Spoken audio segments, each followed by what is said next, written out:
Hello, Sagittarius, Sun, Moon, Rising, and Venus signs. Kamusta kayo? Sana po nasa mabuti kayong kalagayan. Welcome back po sa Star Tarot. Kung bago kayo rito, welcome din kayo. Thank you sa inyong support. I truly appreciate it. God bless you all. Tingnan natin ang mga mensahe ni Sag. Pauna mensahe po ninyo ay Mountain. Ayan. Know that you are protected as you face challenges but remain cautious. Napakaganda nito, Sagittarius, dahil may mga challenges man kayo sa buhay na pinagdadaanan at this time.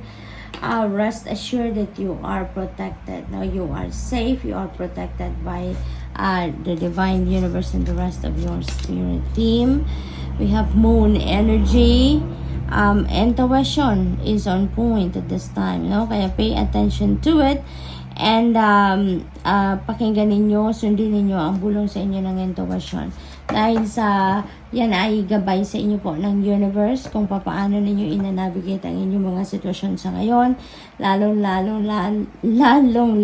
na that some of you are facing some challenges. No? So pakinggan ninyo, hayaan ninyo nagabayan kayo ng inyong intuition. It will always lead you to the right direction. Okay? Beautiful energy. There is abundance coming your way. This is abundance of money, prosperity, abundance of love. There will be successes. There will be good news na maaaring dumating sa inyo sa ngayon. So, lucky times are ahead of you. No? Napakaswerte ninyo ang panahon na parating sa inyo, yung pagkakataon na dadating sa inyo ngayon ay merong kasamang swerte, no? At ano kayo ngayon, no? You will be prosperous and abundant, alright? So, what else? Tignan natin kung ano pa ang ganap dito for Sagittarius. Sag, pasensya na po pala kayo for the past few days. Parang 2 araw yata na hindi po ako nakapag-post. Hindi ako nakapag-upload ng videos dahil ako po ay nagkasakit. We have create. Ayan, you are heading towards a new beginning dito sa Sagittarius. This is really beautiful. Maaaring ang iba sa inyo dito is going to embark on something new na gagamitin ninyo yung talents, skills, and gifts ninyo. No? Maybe this is work opportunity, career opportunity dito na magagamit ninyo yung inyong creativity, yung inyong talent, yung skills, and gifts. We have use your power. Yeah, use your power. Gamitin niyo ang inyong personal power. Maybe in the past, no, siguro na sumusunod lang kayo, no, sa dikta ng kung sino man. Maaring meron nagsasabi lang sa inyo kung saan kayo dapat, anong gagawin, yung gano'n, no, ano ang dapat ninyo na maging desisyon. But now you are going to step into your personal power. No? Yun ang panawagan sa inyo. Gamitin ninyo ang sarili ninyong kapangyarihan to run your life, to navigate your life. Release and let go. Ayan. So, maaaring isa yan. Sa ila-let go nyo na, i-release nyo na yung pagiging sunod-sunuran ninyo. Maaaring yan ay tatanggalin nyo na sa sarili ninyo. And you are going to step into your personal power.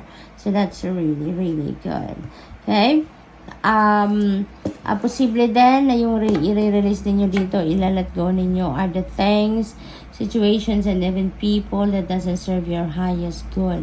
Kung ano man yung hindi na ninyo napapakinabangan, hindi na nagdadala sa inyo ng positive energy, ng good vibes, you are going to let them go. No? You are set to let them go. So, tignan natin kung ano ang ganap dito for Sagittarius. We have Four of Inspiration. This is a celebratory energy. Sagittarius, there are a lot of things dito that you are going to celebrate, no? Maaring meron kayo ditong kasalang pupuntahan. Posible din na kayong ikakasal. There could be celebration of engagement, no? There could be celebration of birthday, anniversary, graduation, or siguro meron nakapasa sa inyo sa board exam, or anak ninyo, or kung sino man na malapit sa puso ninyo, something like that, no? Posible din na meron kayong achievement or accomplishment dito para sa inyong pamilya or ang inyong pamilya. That is possible as well. Or siguro meron din ditong pagsasama-sama, pagkikita-kita, reunion na magaganap ang pamilya ninyo at ang inyong mga kaibigan. We have the full energy. Ayan. So, meron tayong new beginning energy in the create energy.